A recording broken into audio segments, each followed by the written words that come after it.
Suddenly, the scorching tea splashed across my face. The sharp pain hit me instantly, leaving me stunned. As I wiped the burning liquid off, I looked up to see Vivian, my mother-in-law, standing there with the empty cup still in her hand. Her expression was cold and emotionless, almost as if she had done it on purpose. I tried to comprehend what had just happened, but the shock left me speechless. This wasn't the first time she had crossed the line, but it would be the last. Her icy eyes locked onto mine, and as her harsh voice echoed again, I knew this was the moment I could no longer endure. Hello, my name is Sandra, and I'm 32 years old. What was once a hopeful marriage to Derek has turned into an exhausting battle, not just between my husband and me, but between me and his mother, Vivian. Derek and I met in college, both studying business administration, with dreams of building careers in finance. We married 3 years ago, ready to start a life together. However, Derek lost his job 6 months ago, and things quickly changed. I had been working hard in the finance world, doing well for myself, earning a solid income of about $50,000 a month through stock trading. This should have been enough to support both of us, but Vivian wasn't satisfied. She had never truly approved of me, and after Derek lost his job, her resentment grew stronger. Despite the fact that I was supporting the household financially, she expected more. Her latest demand was that I contribute an additional $1,500 a month toward household expenses, even though I was already covering everything: mortgage, utilities, groceries, and more. To her, it didn't matter how much I was doing, it was never enough. One morning, after Derek left for what I hoped was a serious job interview, Vivian cornered me in the kitchen. She sat at the table, sipping her tea, glaring at me as I cleaned the counters. "You think just because you're earning some money, you can get away with not paying your share," she snapped. I paused, trying to keep my composure. "Vivian, I'm already covering all the bills. What more do you want?" "I want you to contribute $1,500 a month," she demanded, as if it were the most reasonable request in the world. "I'm already paying for everything. I don't have anything left to give," I replied, my voice steady but firm. Vivian's eyes narrowed. "Then maybe you should think about leaving. If you can't pull your weight around here, you don't belong in this house." I was stunned. She knew full well that I was the one keeping this household afloat, not Derek, and yet she had the audacity to demand more from me. My patience snapped. "I'm not the one who's not pulling their weight here, Vivian. Maybe you should talk to your son about contributing before you come to me." That was when she lost it. In a fit of rage, she stood up, grabbed her tea, and hurled it directly at my face. The burning liquid hit my skin, but what hurt more was the sheer malice behind the act. I stumbled back, shocked into silence, as she stormed off, muttering something about how I was ungrateful and didn't deserve to be in her family. I knew then that I couldn't stay in that house any longer. I packed my things that very night and left. Derek was nowhere to be found. Another failed job interview, I assumed, and I had no intention of waiting for him to come home. After I returned to my parents' house, the days passed slowly. I hadn't heard a word from Derek, not a single call or message. At first, I was surprised. I had expected at least some sort of apology or explanation, but as the weeks went by, I realized that I meant little to him, or at least less than his mother did. A month passed. My feelings for Derek began to fade, replaced by a sense of clarity. I couldn't go back to a marriage where I was constantly devalued and manipulated. I began to seriously consider divorce. One early morning, the doorbell rang, jolting me out of my thoughts. When I glanced at the monitor, I was shocked to see both Derek and Vivian standing outside, looking as if they hadn't changed a bit since I had left. "What now?" I muttered, baffled by their sudden appearance. "Yes, what can I do for you?" I asked through the intercom, keeping my tone calm despite my growing frustration. "I've forgiven you, Sandra," Vivian declared arrogantly, her voice sharp through the speaker. Come back home now. Forgiven me? I repeated, confused and angry. For what, exactly? I hadn't done anything wrong, and yet here she was, acting as though she had some sort of authority over me. Without waiting for an answer, I ended the intercom call and walked away from the door, my heart racing with anger. But they didn't leave. Instead, they started banging on the door, their voices growing louder and more desperate. "Don't just hang up on us. Let us in," Vivian shouted. Reluctantly, I opened the door, more to avoid disturbing the neighbors than to listen to whatever they had to say. They stepped inside, and I gestured for them to sit down on the living room sofa. I needed answers, and I wasn't going to let them walk all over me this time. "What do you want?" I asked, cutting straight to the point. Vivian leaned forward, her eyes narrowing. "You need to come back. It's time to stop acting like a child and return to your responsibilities." My jaw clenched. "You told me to leave, Vivian. I left because of you. Now you expect me to just come back like nothing happened." The argument escalated quickly, Vivian accusing me of abandoning Derek and the household, while I stood my ground, reminding her of the abuse I had suffered under her roof. As the argument reached its peak, Derek finally spoke up, his voice hesitant and shaky. "Mom, there's something I need to tell you." Vivian turned to him, her anger momentarily subsiding. "What is it?" Derek looked down, unable to meet her gaze. I've been out of work for months now. Sandra was the one supporting us. I wasn't contributing anything." Vivian's face twisted with disbelief and fury. "What do you mean? You told me everything was fine." "I didn't want you to worry," Derek mumbled, but his excuse only made things worse. Vivian exploded, her anger now directed at Derek. "You've been lying to me this whole time, depending on her while doing nothing to fix your situation?" I sat back, watching the scene unfold. This was exactly why I had left. I couldn't be part of this toxic cycle anymore. At this point, the divorce seemed like the only way out. I reached into my bag and pulled out the pre-filled divorce papers I had been holding onto for weeks. Derek's eyes widened in disbelief as I handed him the divorce papers. For a moment, he didn't say anything, just stared at them as though he couldn't quite comprehend what was happening. "Sandra, this is too sudden," he finally said, his voice trembling. "Don't you think we should talk about this?" I shook my head, the resolve in my heart unwavering. "I've had weeks to think about it, Derek. You didn't reach out, you didn't care. Your mother has treated me horribly, and you let it happen. I won't go back to that house." Vivian jumped to her feet, the anger on her face evident. "You think you can just leave? After everything we've done for you?" "Done for me," I scoffed. "Vivian, you've done nothing but make my life miserable since the day I moved in. I was the one supporting the house while Derek was unemployed, and yet you still demanded more from me. I won't let either of you take advantage of me anymore." Derek's face turned red with frustration. "You can't just give up on our marriage because of a few arguments with my mom."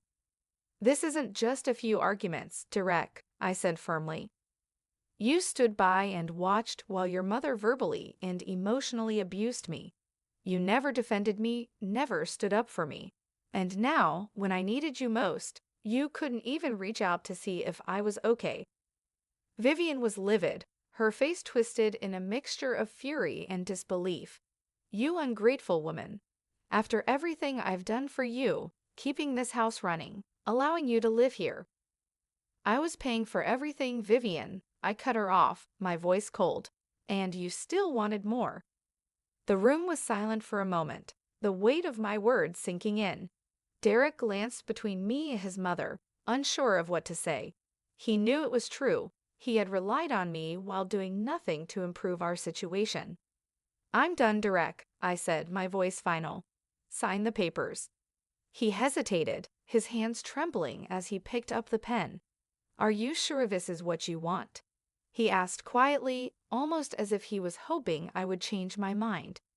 "I've never been more sure of anything," I replied, feeling a wave of relief wash over me as he signed the papers. Vivian, unable to contain her anger any longer, stormed out of the room. "You'll regret this, Sandra. You'll regret leaving us." I watched her leave, her threats echoing in the hallway, but I felt nothing. No fear, no regret, just relief. It was finally over. 3 weeks passed, and life at my parents' house was peaceful. The divorce papers had been filed, and I was beginning to move on with my life. One afternoon, I received a call that took me by surprise. It was Vivian. "What do you want?" I asked, keeping my tone neutral, though my heart raced with anxiety. "Sandra, the electricity and gas have been cut off," Vivian said, her voice laced with desperation. "I know you're no longer with Derek, but could you at least help us pay for this month's bills, just until Derek finds a job?" I couldn't believe what I was hearing. After everything they had put me through, she had the audacity to ask for my help. "No, Vivian," I replied firmly. "I'm not responsible for your household anymore. You should ask Derek to take care of it." "He can't," she snapped. "He hasn't found a job yet, and we need help." "I suggest you figure it out," I said calmly, my hand hovering over the end call button. "I'm not getting involved anymore." "You can't just abandon us like this," Vivian shouted, her voice filled with anger and desperation.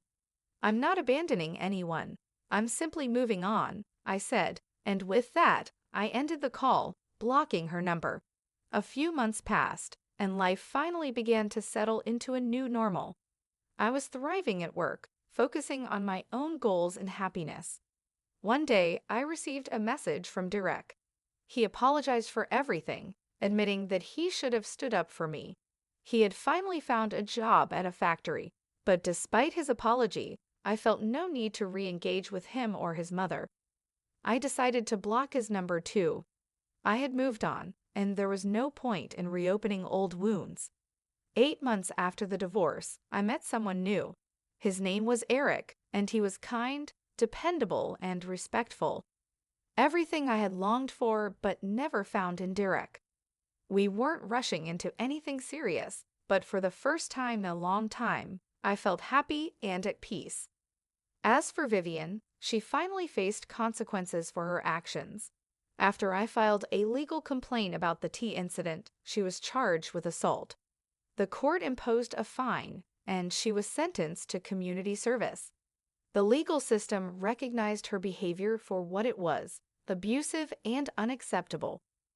Derek, on the other hand, was forced to pay spousal support, a fitting consequence for his inaction and reliance on me throughout our marriage. In the end, I had gained more than just freedom from a toxic marriage. I had gained clarity, confidence, and a new sense of peace. As months went by, my life took a turn for the better. I had left behind the toxic environment and the constant manipulation, and for the first time in years, I felt like I was truly living for myself. My career in finance continued to thrive, and I enjoyed the freedom that came with it.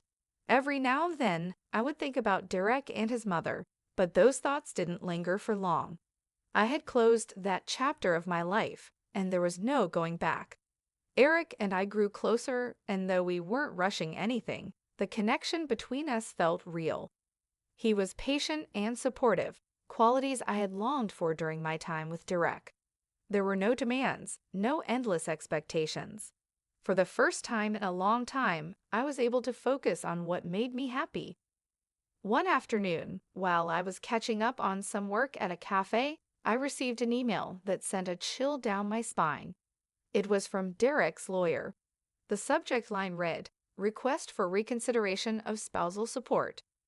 I opened the email, my heart pounding, but as I read through the contents, a feeling of calm settled over me.